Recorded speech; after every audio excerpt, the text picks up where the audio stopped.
பிரம்மத்தை அறிந்தவன் பிரம்மமாகிறான் அப்படின்னு ஒரு பெரியவர் பேசினார் ஒரு கோவிலில். தைத்திரிய உபனிஷத்து அப்படி சொல்லுதான். இதை கேட்கும் பொழுது நமக்கு ஒரு சந்தேகம் வரும். அது எப்படி? பிரம்மத்தை அறிந்தவன் பிரம்மம் ஆகிறான்னா, சிங்கத்தை அறிந்தவன் சிங்கம் ஆகிறானா, தோசையை அறிந்தவன் தோசை ஆகிறானா? இப்படிப்பட்ட சந்தேகம் நமக்கு வர்றதுல ஒன்றும் ஆச்சரியம் இல்லை. இது இயற்கை. இதுக்கும் அந்த பெரியவரே பதில் சொல்றார். சிங்கம் வேற, நாம வேற. அதனால சிங்கத்தை அறிந்தவன் சிங்கம் ஆக மாட்டான். ஆனால் பிரம்மம் வேற, நாம வேற இல்லை. அதனால பிரம்மத்தை அறிந்தவன் பிரம்மமாகிறான் அப்படிங்கிறது அவரோட விளக்கம். மனிதன் அவன்தான் தான் பிரம்மங்கிறது தெரியாதனால தான் அதை வேற எங்கேயோ தேடிட்டு இருக்கிறான். கடைசியில் அது தான் தாங்கிறது புரிஞ்சுக்கிற பொழுது அவன் பிரம்மம் ஆயிடுறான். இதை விளக்கிறதுக்கு ஒரு உபநிஷத்து கதையே இருக்குது. நமக்கு தெரிஞ்ச கதை தான், ஆனால் அதை வேற விதமான அர்த்தத்தில் விளையாட்டாக சொல்லிகிட்டு இருக்கிறோம். ஒரு சமயம் ஒரு 10 நண்பர்கள் ஒரு காட்டு வழியாக போய்கிட்டு இருக்கிறாங்க. குறுக்க ஒரு நதி, அதை கடந்து அடுத்த பக்கம் போகணும். எல்லாரும் ஒரு வழியாக கடந்து அடுத்த கரைக்கு போய் சேர்ந்துட்டாங்க. அங்கே போய் சேர்ந்ததுக்கு அப்புறம் எல்லாரும் பத்திரமா வந்து சேர்ந்துட்டோமா அப்படின்னு தெரிஞ்சுக்கிறதுக்காக எண்ணி பார்க்குறான் அந்த கூட்டத்து தலைவன். அவங்க மொத்தம் 10 பேர். ஆனால் அவன் எண்ணி பார்க்குறப்போ 9 தான் வருது. ஏன்னா அவன் தன்னை விட்டுவிட்டான். எதிரில் நிற்கிறவங்கள மட்டுமே எண்ணுறான். ஐயோ 10வது ஆள் எங்கேங்கிறான், பதறான். சரி நீ இரு, நான் எண்ணி பார்க்குறேன்னு சொல்லிவிட்டு இன்னொருத்தன் வந்து எண்ணுறான். அவனும் தன்னை விட்டுட்டு எண்ணுறான். 9 தான் வருது. எல்லாரும் கொய்யோ முறையோன்னு கத்த ஆரம்பிச்சிட்டாங்க. அந்த சமயத்தில் ஒரு பெரியவர் அந்த பக்கமாக வர்றார். என்ன விஷயம்னு விசாரிக்கிறார். 10வது ஆளை 6 அடிச்சுட்டு போட்டுது அப்படின்னு சொல்லி இவங்க அழறாங்க. சரி அழாதீங்க அப்படின்னு சொல்லி அந்த தலைவனை பார்த்து இப்படி வாங்குறார். வர்றான். இப்போ எனக்கு முன்னாடி ஒரு தரம் எண்ணு பார்க்கலாம்ங்கிறார். 1 2 3ன்னு ஆரம்பித்து 9ல் வந்து முடிக்கிறான். உடனே பெரியவர் நீ தான் அந்த 10வது ஆள் அப்படிங்கிறார். இது உண்மை. நாம தான் அது. நாம தான் நம்மளை வேற எங்கேயோ தேடிட்டு இருக்கிறோம். நாம் எங்கேயோ தேடிட்டு இருக்கிறோமே, அந்த பிரம்மம் நாம தான். இப்படி ஒரு பெரிய உண்மையை விளக்கிறதுக்காக தான் அப்படி ஒரு கதை சொல்லப்பட்டது. ஆனால் அதை வந்து நாம் வேறு விதமாக வேடிக்கையாக உபயோகப்படுத்திக்கிட்டு இருக்கிறோம். எப்படி தெரியுமா? ஒரு ஆத்தங்கரையில் ஒரு 10 பேர் முழிச்சுக்கிட்டே நின்றுக்கிட்டு இருந்தாங்களாம். அந்த பக்கமாக வந்த ஒருத்தன் ஏன் இப்படி முழிச்சுக்கிட்டு நிற்கிறீங்கன்னு கேட்டிருக்கிறான். எங்களுக்கு நீச்சல் தெரியாது, நாங்கள்லாம் அடுத்த கரைக்கு போய் சேரணும் அப்படின்னு நாங்களாம். சரி நான் கொண்டுட்டு போய் விடுறேன். எல்லாரும் அக்கறைக்கு போய் சேர்ந்த உடனே ஆளுக்கு ₹1 வீதமாக மொத்தம் ₹10 எனக்கு கொடுக்கணும் அப்படின்ட்டுருக்கான் இவன். சரின்னு ஒத்துக்கிட்டாங்க. இவன் ஒவ்வொருத்தராக கையை பிடிச்சி மெதுவாக ஆற்றுல இறக்கி அழைச்சிட்டு போயிட்டான். 9 பேரை கரை சேர்த்துட்டான். 10வது ஆள் பாதி ஆற்றுல போயிட்டு இருக்கிறப்போ திடீர்னு வெள்ளம் வந்துட்டுது. புடி நழுவி போச்சு. கையை விட்டுட்டான். வெள்ளம் அடிச்சுட்டு போட்டுது. அழைச்சிட்டு வந்தவன் நீச்சல் அடித்து தட்டு தடுமாறி கரைக்கு வந்து சேர்ந்துட்டான். கரையில் இருந்தவங்களுக்கு இந்த விஷயம் தெரியாது. இருந்தாலும் இவன் உடம்பு பூரா நனைஞ்சி கொஞ்சம் அதிகமாக மூச்சு வாங்க நின்றுக்கிட்டு இருந்தானா, ஏங்க ஏன் இப்படி மூச்சு வாங்குது, என்ன விஷயம் அப்படின்னு கேட்டாங்களாம். அதுக்கு இவன் கொஞ்சமாக அலட்டிக்காமல் சொன்னானா, வேற ஒன்றும் இல்லை, நீங்கள் கொடுக்க வேண்டிய ₹10ல் ₹1 குறைஞ்சி போச்சு அவ்வளவுதான் அப்படின்னானா. ஏங்க எங்கே போயிட்டு வரீங்க அப்படின்னு கேட்டேன். எனக்கு வேண்டப்பட்ட ஒருத்தரை பார்த்து. ஆஸ்பத்திரிக்குன்னார். எந்த ஆஸ்பத்திரிக்குன்னே? மாட்டு ஆஸ்பத்திரிக்குன்னார். என்ன விஷயம்னே? மாமனாருக்கு உடம்பு சரியில்லை, அதுதான் மாட்டு ஆஸ்பத்திரிக்கு போயிட்டு வரேன்னார். அட பாவி, அதுக்கு அந்த ஆஸ்பத்திரிக்கா போவாங்க அப்படின்னு ஆச்சரியமா. அட அது இல்லைப்பா, முதல்ல எங்கள் குடும்ப டாக்டர் தான் தேடிக்கிட்டு போனேன். அவர் அந்த நேரத்தில் அவர் வளர்க்குற நாய்க்குட்டிக்கு உடம்பு சரியில்லைன்னு சொல்லி அதை தூக்கிக்கிட்டு மாட்டு ஆஸ்பத்திரிக்கு போயிட்டாராம் சொன்னாங்க. அதனால் அங்கே போய் அவரை சந்தித்து விஷயத்தை சொல்லிவிட்டு வர்றேன்னார். அப்புறம் தான் எனக்கு கொஞ்சம் நிம்மதியாக இருந்தது. பொதுவாக நமக்கு தெரிஞ்ச வரையில் டாக்டர்கள் 2 வகை. நமக்கு வைத்தியம் பண்ணுற டாக்டர்கள் ஒரு வகை, நம்மக்கிட்ட இருக்கிற ஆடு மாடு கோழிக்கு வைத்தியம் பண்ணுற டாக்டர்கள் ஒரு வகை. இப்போ தான் எனக்கு தெரியும் இன்னொரு வகையான டாக்டர்களும் உண்டுங்கிறது. அது யாருன்னா பூச்சிகளுக்கு வைத்தியம் பண்ணுற டாக்டர்கள், அதாவது பூச்சி டாக்டர்கள். வெளிநாடுகளில் அப்படிலாம் கூட சில பேர் இருக்கிறாங்க. பிரிட்டனில் யார்க்ஷயர் வட்டாரத்தில் ராதர்ஹாம் அப்படின்னு ஒரு ஊர். அங்கே ஒரு விலங்கியல் மருத்துவர் பேர் டாக்டர் லான்ஸ் ஜெப்சன். அவர் ஆஸ்பத்திரி வாசலில் பார்த்தீங்கன்னா தினமும் நிறைய பேர் நின்றுக்கிட்டு இருப்பாங்க. கையில் கண்ணாடி குடுவை, தகர டப்பா இப்படி ஏதாவது இருக்கும். அதுக்குள்ளே ஏதாவது பூச்சிகள் இருக்கும். அதுக்கு வைத்தியம் பண்ணுறதுக்காக வந்தவங்க தான் அவங்க எல்லாம். சிலந்தி பூச்சி, பல்லி, தேளு, பாம்பு இப்படி ஏதாவது இருக்கும். பொழுதுபோக்காக சில பேர் நாய், பூனை, கிளி, மைனா, புறா இப்படி ஏதாவது வளர்க்குறாங்கல்ல, அது மாதிரி இப்போல்லாம் தேளு, பல்லி, பாம்பு, பூச்சி இதையெல்லாம் வளர்க்க ஆரம்பிச்சிட்டாங்களாம். இது ஒரு புது ஃபேஷன். இப்போ கூண்டுக்குள்ளே டப்பாக்குள்ளே போட்டு வளர்க்குறது, அதுக்கு ஏதாவது நோய் வந்துட்டுதுன்னா வைத்தியம் பண்ணுறதுக்கு டாக்டர்கிட்ட வந்துட வேண்டியது, இப்படி இந்த பழக்கம்லாம் நிறையா வந்துட்டுது. ரத்தம் உறிஞ்சிற அட்டைகள் கூட இவங்ககிட்ட வைத்தியத்துக்கு வருதான். சிலந்திகளில் செங்கால் சிலந்தின்னு ஒரு வகை. மத்திய அமெரிக்க காடுகளில் இது அதிகம். சிலந்திகள்லேயே ரொம்ப விலை உசந்தது இந்த ரகம்தான். கால்களில் சிவப்பு கோடுகள் இருக்கும். இந்த இனம் இப்போ குறைஞ்சிக்கிட்டே வர்றதுனால சர்வதேச விதிகளின்படி இவற்றின் ஏற்றுமதி இறக்குமதிக்கு தடை விதிக்கப்பட்டிருக்குது. அதனால் இதை வளர்க்குறவங்க வீட்டுக்குள்ளேயே இனவிருத்தி மூலமாக பெருக்கி விற்பனை பண்ணிட்டு வராங்களாம். அந்த வகை சிலந்திகள் தான் இப்போ வைத்தியத்துக்கு அதிகமாக வருதான்.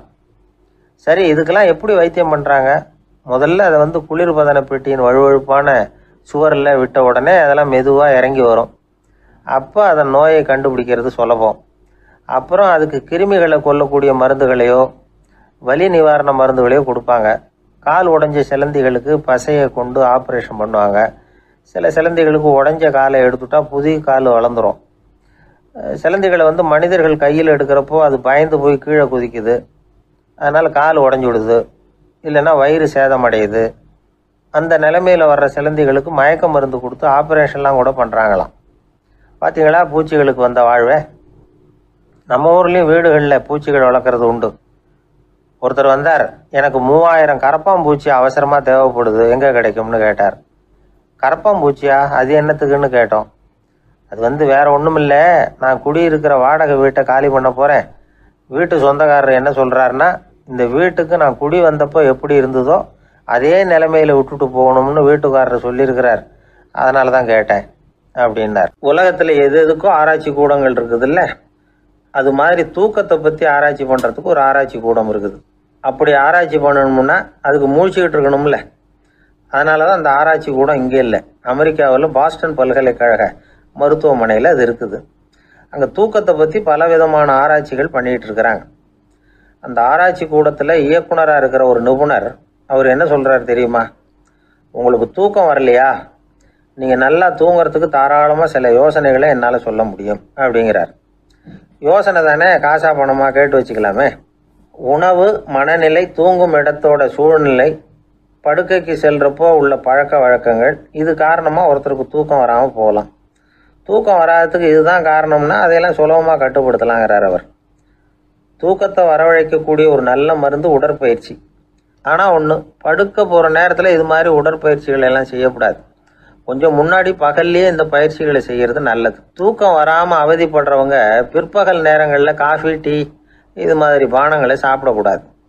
மது அருந்துறது கூட தூக்கத்தை பாதிக்கும். வெது வெதுப்பான நீரில் குளிக்கிறது, தியானத்தில் ஈடுபடுறது, ஓய்வாக இருக்கிறது, படுக்கிறது, அதாவது படுக்கிறதுக்கு முன்னாடி ஒரு கோவலை பால் சாப்பிட்றது, இதெல்லாம் தூக்கத்தை வரவழைக்கிறது ரொம்ப உதவியாக இருக்கும். இன்னொரு விஷயம் என்னென்னா, தூங்கி ஆகணுமேங்கிற கவலை வேண்டியதில்லை. அப்படி நினச்சி கவலைப்படுறதை விட்டுடணும். தூக்கம் வரலையா, உடனே படுக்கையை விட்டு எழுந்திரிக்க வேண்டியது.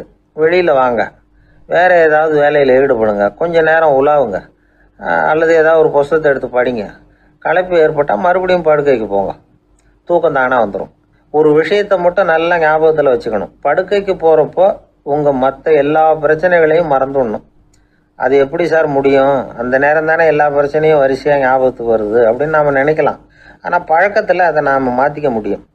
கொஞ்சம் முயற்சி பண்ணணும், அவ்வளோதான். இது எல்லாமே ஆராய்ச்சி பண்ணி பார்த்துட்டு அந்த நிபுணர் சொல்கிற கருத்து தான். இன்னொரு விஷயமும் அவர் சொல்கிறார். அது என்னென்னா, உடல் கோளாறு காரணமாக தூக்கம் வராமல் அவதிப்படுறவங்களுக்கெல்லாம் இந்த யோசனைகள் சரியாக வராது அப்படிங்கிறார்.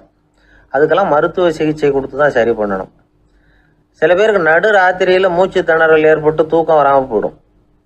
ஊரெல்லாம் தூங்குறப்ப தான் மட்டும் தூங்காமல் மூழ்கிட்டு இருக்கிறது, ஊரெல்லாம் மூழ்கிட்டு இருக்கிறப்போ தான் மட்டும் தூங்குறது, இது மாதிரி கோளாறுகளால் சில பேர் பாதிக்கப்படலாம். காலு தசை முறுக்கிக்கிறதுனால சில பேருக்கு அடிக்கடி விழிப்பு வரலாம். மன அழற்சி காரணமாக சில பேருக்கு தூக்கம் வராது. இது மாதிரி கோளாறுகளுக்கெல்லாம் அதுக்கு தகுந்த மாதிரி சிகிச்சை கொடுத்து தான் சரி பண்ண வேண்டியிருக்கும். எந்த கோளாறும் இல்லாமல் தூக்கம் வரலைன்னா ஆரம்பத்தில் சொன்ன முறைகளை கடைபிடிச்சு பார்க்கலாம். தூக்கம் வந்ததுன்னா யோசனை சொன்ன அந்த நிபுணருக்கு நன்றி சொல்லலாம். ஒருத்தர், ஏன் சார் பஸ்ஸில் தூங்குறது கெட்ட பழக்கமானு கேட்டார். இல்லையே, நான் கூட பஸ்ஸில் போகிறப்ப தூங்கிட்டு தானே போவேன் அப்படின்னார் இன்னொருத்தர். அப்புறம் ஏன் என்ன டிரைவர் வேலை வேணாம்னு வீட்டுக்கு அனுப்பி வச்சுட்டாங்க அப்படின்னாராம் அவர். 1816 வருஷம் செப்டம்பர் மாதம் 11ஆம் தேதி பிரான்ஸ் தேசத்தில் உள்ள ஒரு மருத்துவமனை. அங்கே ஒரு இளம் டாக்டர் கொஞ்ச நாளைக்கு முன்னாடி தான் அந்த ஆஸ்பத்திரியில் புதுசாக வேலைக்கு சேர்ந்துருக்கிறார். அவர் பேர் ரெனே லெனக். அவர் அன்னைக்கு காலையில் அந்த மருத்துவமனையில் அப்படியே ரவுண்ட்ஸ் வந்துக்கிட்டு இருக்கிறார். வார்டில் ஒரு படுக்கையில் ஒரு இளம் பெண் படுத்திருக்கிறா. அந்த பொண்ணுக்கு இருதய நோயாக இருக்கலாம்ங்கிறது மற்ற டாக்டர்கள் சந்தேகம். அந்த காலத்துல எல்லாம் ஒருத்தருடைய இருதய துடிப்பை தெரிஞ்சுக்கணும்னா நோயாளியின் மார்பில் டாக்டர் காதை வச்சு பார்த்து தான் தெரிஞ்சுக்கிறது வழக்கம். ஆனால் இந்த பெண்ணும் இளம் பெண், அந்த டாக்டரும் புதுசாக சேர்ந்துருக்கிறவர். அதனால் பரிசோதனை பண்ண தயங்கினார். கொஞ்ச நேரம் யோசனை பண்ணார். திடீர்னு ஒரு ஞாபகம் வந்தது அவருக்கு. அதாவது அன்னைக்கு விடியற் காலையில் தோட்டத்தில் அப்படியே வாக்கிங் போயிட்டு இருந்தப்போ சின்ன பசங்கள்லாம் ஒரு மரக்கட்டையை வச்சு விளையாடிக்கிட்டு இருந்தாங்களாம். அதை இவர் பார்த்துருக்கிறார். அது என்ன விளையாட்டுனா, ஒரு நீளமான மரப்பலகை, அதில் ஒரு முனையில் ஒரு பையன் தன்னுடைய காதை வச்சுக்கிட்டு இருக்கிறான், மறுமுனையில் இன்னொரு பையன் அந்த மரப்பலகையை ஒரு ஆணியால் கீறிக்கிட்டு இருக்கிறான். ஒரு முனையில் ஆணியால் கீறும் பொழுது மறுமுனையில் காதை வச்சிருக்கிற பையனுக்கு அந்த சத்தம் துல்லியமாக கேட்குது. அந்த டாக்டருக்கு காலையில் பார்த்த இந்த விளையாட்டு ஞாபகத்துக்கு வந்துட்டுது. உடனே என்ன பண்ணார் தெரியுமா? ஒரு நீளமான காகிதத்தை எடுத்தார். அதை அப்படியே உருளை மாதிரி உருட்டினார். ஒரு முனையை அந்த நோயாளியின் மார்பில் இடது பக்கம் வச்சார், இன்னொரு முனையில் தன்னுடைய காதை வச்சார். என்ன ஆச்சரியம்! நோயாளியின் மார்பில் நேரடியாக காதை வச்சு கேட்குறத விட துல்லியமாக கேட்டுது இதய துடிப்பு. இதய துடிப்பு மட்டும் இல்லை, மூச்சு இழுத்து விடுறது, திரவ பொருள்களின் அசைவு, எல்லா சத்தமும் தெளிவாக கேட்குது. கிரேக்க மொழியில் ஸ்டெத்தாஸ் அப்படின்னா மார்பு, ஸ்கோப்பின் அப்படின்னா பார்ப்பதுன்னு அர்த்தம். அதனால் டாக்டர் ரெனே லெனக் தான் கண்டுபிடிச்ச கருவிக்கு ஸ்டெத்தஸ்கோப் அப்படின்னு பேர் வச்சார். அவரே முதல் மாடலையும் செஞ்சார். அளவு ரொம்ப பெருசாக இருந்தது, சுலபமாக எடுத்துகிட்டு போகிறது கஷ்டம், அது அவ்வளோ கஷ்டமாக இருந்தது அது. அதனால் அவரே அதை அப்புறம் 2 பிரிவாக தயார் பண்ணார். இது 2 துண்டையும் டாக்டர் தன்னோட கோட்டு பாக்கெட்டில் வச்சுக்கலாம், தேவைப்படுறப்ப எடுத்து ஒன்றா சேர்த்துக்கலாம். இப்படி தான் அவர் ஆரம்பத்தில் பண்ணார். தன்னுடைய இந்த கண்டுபிடிப்பை பற்றி அவர் ஒரு புத்தகம் எழுதினார். நிறைய விற்றுது, புகழும் பணமும் சேர்ந்தது. பணமும் புகழும் சேர்ந்தது மாதிரியே அவருக்கு ஒரு நோயும் சேர்ந்தது. அது என்ன நோயின்னு கண்டுபிடிக்கிறதுக்கும் அவர் கண்டுபிடிச்ச கருவி தான் உபயோகப்பட்டு தான். அவரே அதை கண்டுபிடிச்சார். அவருக்கு வந்திருந்தது காச நோய். 1826 வருஷம் ஆகஸ்ட் மாதம் 13ஆம் தேதி உலகத்தின் முதல் ஸ்டெதஸ்கோப்பை கண்டுபிடிச்ச டாக்டர் ரெனே லெனக் காலமானார். அவர் சாகிறதுக்கு முன்னாடி மரத்தால் செஞ்சு வச்சுருந்த ஸ்டெதஸ்கோப்பை தனக்கு வேண்டியப்பட்ட ஒரு டாக்டர்கிட்ட கொடுத்து, என்னுடைய சொத்துக்கள்லேயே ரொம்ப வசந்தது அப்படின்னு சொன்னாராம். அதுக்கப்புறம் 3 வெள்ளைக்காரங்க சேர்ந்து இந்த கருவியில் சில மாற்றங்களை பண்ணாங்க. ஆனால் 1829 லண்டனில் டாக்டர் நிக்கோலஸுங்கிறவர் ஒரு காதால் இதய துடிப்பை கேட்குறத விட டாக்டர் 2 காதாலையும் கேட்குறது தான் சரியாக இருக்கும் அப்படின்னு ஒரு கருத்தை வெளியிட்டார். அதுக்கப்புறம் ரொம்ப காலம் கழித்து 1852 ஜார்ஜ் காமான் அப்படிங்கிறவர் ரப்பர் டியூப்களை உபயோகப்படுத்தி 2 காதாலையும் கேட்குற மாதிரி ஒரு புதிய வடிவத்தை அதுக்கு கொடுத்தார்.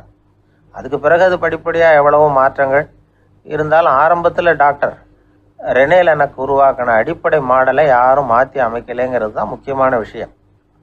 நமக்கு தெரிஞ்ச ஒரு ஆஸ்பத்திரி, அதில் ஒரு நோயாளி, காலை நேரத்தில் நர்ஸு அந்த பக்கமாக போயிட்டு இருந்தாங்க.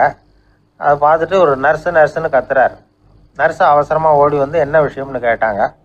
சிஸ்டர், இங்கே பாருங்கள், உங்கள் டாக்டரை என் நெஞ்சில் ஒரு காதை வச்சு கேட்டுக்கிட்டு இருக்கிறார் அப்படின்னார் நோயாளி.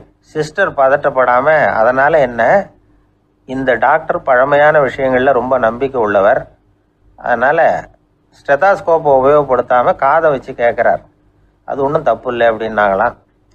ஐயோ, அதுக்காக இல்லை சிஸ்டர், இவர் என் நெஞ்சு மேலே தலையை வச்சது நேற்று ராத்திரி 9 மணி, இப்போ விடிஞ்சு போச்சு, இன்னமும் தலையை எடுக்கவே இல்லை, அதுக்காக தான் சந்தேகப்பட்டு உங்களை கூப்பிடுறேன் அப்படின்னாராம். எதிர்காலத்தை நினச்சா எனக்கு ரொம்ப பயமாக இருக்குது சார் அப்படின்னு சொல்கிறவங்க நிறைய பேர் இருக்கிறாங்க. அதாவது பயப்படாத மனிதர்கள்னு யாருமே கிடையாது. ஒவ்வொருத்தருக்கும் ஒவ்வொரு விதமான பயம் இருந்தாலும் ஒட்டுமொத்தமாக பார்க்குறப்போ மனிதனுக்கு 6 விதமான பய உணர்வுகள் வரலாம் அப்படின்னு பெரியவங்க சொல்கிறாங்க. எல்லா விதமான பயமும் இந்த 6 வகைக்குள்ள அடக்கம். அந்த 6 வகை பயமும் 6 எதிரிகள் மாதிரியாம். 6 எதிரிகளையும் புரிஞ்சுக்கிட்டோம்னா போதும், வாழ்க்கையில் சுலபமாக வெற்றி அடைய முடியும். சரி, அந்த 6 வகை பயம் என்னென்ன அப்படின்னு பார்ப்போம். முதல்ல வறுமை பற்றிய பயம், 2வது பழிச்சொல் பற்றிய பயம், 3வது உடல் நலம் பாதிப்பு பற்றிய பயம், 4வது என்னன்னா காதல் தோல்வி, 5வது முதுமை, 6வது மரணம். அதாவது பயப்படுறதுங்கிறது ஒரு மனநிலை தான். இந்த மனநிலையை கட்டுப்படுத்த முடியும், திசை திருப்ப முடியும். சரி, இந்த பயங்களின் அறிகுறிகள் எப்படி இருக்கும்? வறுமை பற்றிய பயம் அப்படின்னு முதல்ல சொன்னோம் இல்லையா, அந்த பயத்தின் அறிகுறிகளை தெரிஞ்சுக்குவோம். எதுலேயும் அக்கறை இல்லாமல் இருக்கிறது, ஒரு குறிக்கோள் இல்லாமல் இருக்கிறது, வறுமையை சகிச்சுக்கிறது, வாழ்க்கையில் கிடைக்கிறது எதுவாக இருந்தாலும் ஆட்சேபனை இல்லாமல் ஏற்றுக்கிறது, மனசாலும் உடம்பாலும் சோர்ந்து போயிருக்கிறது, ஆர்வம், முனைப்பு, கற்பனை திறன் எதுவுமே இல்லாமல் இருக்கிறது. இதெல்லாம் தான் அந்த வறுமை பற்றிய பயத்தின் அறிகுறிகள். அந்த அடுத்தது ஒன்று பார்த்தோமே, பழிச்சொல் பற்றிய பயம். அதாவது அடுத்தவங்க நம்மளை குறை சொல்லி விடுவாங்களோ அப்படிங்கிற பயம். இதுக்கு அறிகுறி என்ன தெரியுமா? புதியவர்களை சந்திக்கிறதுக்கு பயப்படுறது, முடிவு எடுக்க முடியாமல் குழம்புறது, பிரச்சனைகளை தவிர்க்க விரும்புறது, தாழ்வு மனப்பான்மை, வரவுக்கு மீறி செலவு செஞ்சு இமேஜை உயர்த்திக்கிறது, குறிக்கோள் இல்லாத வாழ்க்கை, இதெல்லாம் தான் அதுக்கு அறிகுறிகள். 3வது பயம் உடல் நலம் பாதிப்பு பற்றிய பயம், அதாவது நோய் பற்றிய பயம். ஒரு உண்மை என்ன தெரியுமா? டாக்டரை சந்திக்கிற மனிதர்களில் 75% பேர் தங்களுக்கு நோய் வந்துட்டுதுங்கிற கற்பனையில் இருக்கிறவங்களாம். நிஜமாவே நோய் கிடையாது அவங்களுக்கு. இந்த பயத்தின் அறிகுறிகள் என்னென்னா, வியாதிக்கான அறிகுறிகள் தன்னிடம் இருக்கிறதாக நினச்சிக்கிறது, எந்த நேரமும் வியாதியை பற்றியே பேசி பேசி மனசை அங்கேயே வச்சிருக்கிறது, நோய் சம்பந்தமான செய்திகளை படித்து நமக்கு இப்படி ஆயிடுமோ அப்படின்னு வேதனைப்படுறது, இதெல்லாம் தான் அதுக்கு அறிகுறிகள். 4வது பயம் காதல் தோல்வி. இது ரொம்ப வேதனை, உடம்பையும் மனசையும் சீரழிச்சு விடும். ஆண்களை விட பெண்கள் தான் இந்த பய உணர்வில் அதிகமாக பாதிக்கப்படுறாங்க. 5வது முதுமை பற்றிய பயம். 6வது மரண பயம், வயசான காலத்தில் எப்படி சமாளிக்கிறது அப்படிங்கிற பயம். ஆக இதையெல்லாம் நாம் புரிஞ்சிக்க வேண்டியது ரொம்ப அவசியம். இந்த 6 வகை பயங்களை சரியாக புரிஞ்சுக்கிட்டு நாம் நடந்துக்கணும். வாழ்க்கையின் முன்னேற்றத்துக்கு இந்த பயங்கள் முட்டுக்கட்டே ஆகிடக்கூடாது. உழைச்சி பணம் சேர்க்கணும், உற்சாகமாக மனசை வச்சுக்கணும். மனசை கட்டுப்படுத்துகிற மார்க்கம் தெரிஞ்சுக்கிட்டா போதும், எல்லாம் சரியாக வந்துடும். நம்ம ஆள் ஒருத்தன் சொன்னான், சார் எனக்கு வறுமை பற்றிய பயம்தான் இருந்தது, ஒரே ராத்திரியில் 30,000 ரூபா தயார் பண்ணிவிட்டேன், இப்போ எனக்கு இன்னொரு பயம் வந்துட்டுதுன்னா. என்ன பயம்னு கேட்டாங்க. போலீஸு கண்டுபிடிச்சிருமோங்கிற பயம்னா. இது இந்த பயத்தில் அடங்காது. அதனால் அஞ்சி அஞ்சி சாவார், அஞ்சாத பொருள் இல்லை அப்படின்னு பாரதி சொன்னார் இல்லையா, அது மாதிரி பயத்தை புரிந்து கொண்டு அதற்கு தகுந்த மாதிரி நம்முடைய வாழ்க்கையை அமைத்து கொள்ள வேண்டும். அப்படி அமைத்து கொள்ளுகிறவர்களுக்கு வெற்றி நிச்சயம். அந்த காலத்துல எல்லாம் படிக்கிறதுங்கிறது எப்படி தெரியுமா? குருகுல வாசம் செஞ்சு படிக்கணும். ஆசிரியருங்கிறவர் ஆசிரமத்தில் இருப்பார். அங்கே போய் அவருக்கு தொண்டுகள் செய்யணும், துணிகள்லாம் துவைச்சி போடணும், தூங்கும்போது காலை பிடிச்சி விடணும், புழுக்கமாக இருந்தால் விசிறி மட்டை எடுத்து விசிறணும். அப்படியே அப்பப்போ அவர் சொல்லிக் கொடுக்குற பாடத்தையும் கற்றுக்கணும். அவர் சொல்லிக் கொடுக்குற பாடங்களை ஓலைச்சுவடிகளில் எழுதிக்கணும். இதுதான் குருகுல வாசம்ங்கிறது. இப்போ மாதிரிலாம் கிடையாது. ஆக குருகுல வாசம்ங்கிறது மனசையும் பண்படுத்தும், அறிவையும் பண்படுத்தும். அப்படி ஒரு பயிற்சி அது. அந்த காலத்தில் பஞ்சபாண்டவர்கள் ஒரு குருகுலத்தில் படிக்க போனாங்களாம். ஏற்கனவே அங்கே ஒரு 15 பேர் இருந்திருக்கிறாங்க. இவங்களையும் சேர்த்து மொத்தம் 20 பேர். எல்லாரும் ரொம்ப ஆர்வத்தோடு அங்கே தங்கி படிச்சுக்கிட்டு இருக்கிறாங்க. 2 வருஷம் ஓடி போச்சு. எல்லாரும் ஊருக்கு திரும்ப வேண்டிய நேரம். ஆசிரியர் ஒவ்வொருத்தராக கூப்பிட்டார். இது வரைக்கும் என்ன கற்றுக்கிட்ட அப்படின்னு கேட்டார். அவங்க தாங்கள் எழுதி வச்சுருந்ததை சொன்னாங்க, கற்றுக்கிட்டதை சொன்னாங்க.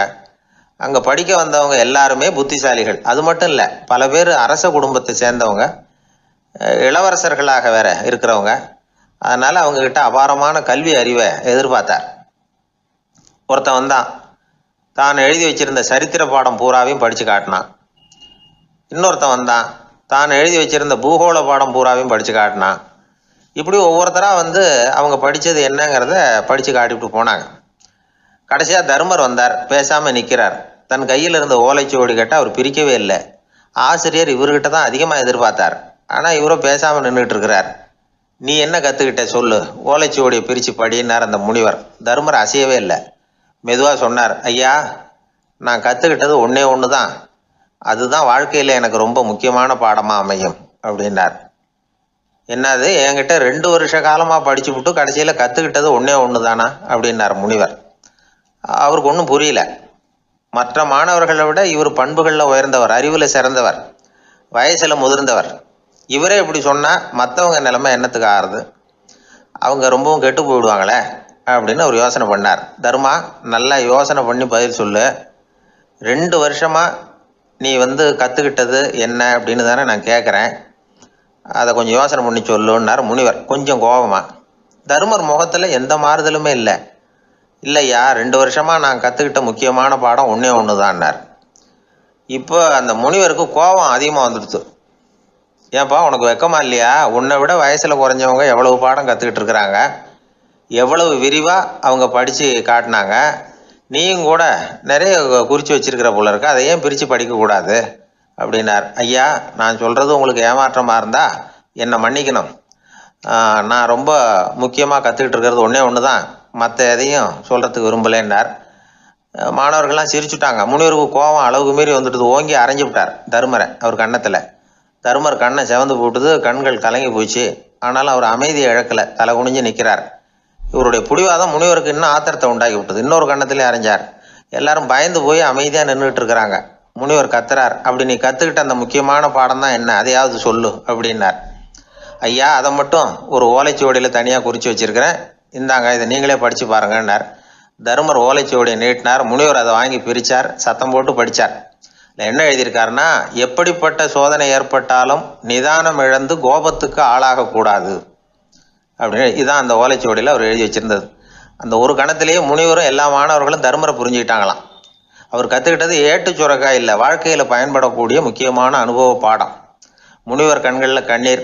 தருமரை அன்போடு கட்டி தழுவிக்கிட்டார். அப்புறம் சொன்னார், தர்மா, என்னை மன்னிச்சுரு, நீ மாணவன் இல்லை, ஆசிரியன். நான் இது வரைக்கும் தெரிஞ்சிக்காத அனுபவ பாடத்தை நீ இப்போ எனக்கு கற்றுக் கொடுத்துட்ட அப்படின்னு சொன்னாராம். அதனால் நிதானம் தவறக்கூடாதுங்கிறது ரொம்ப முக்கியமான ஒரு செய்தி.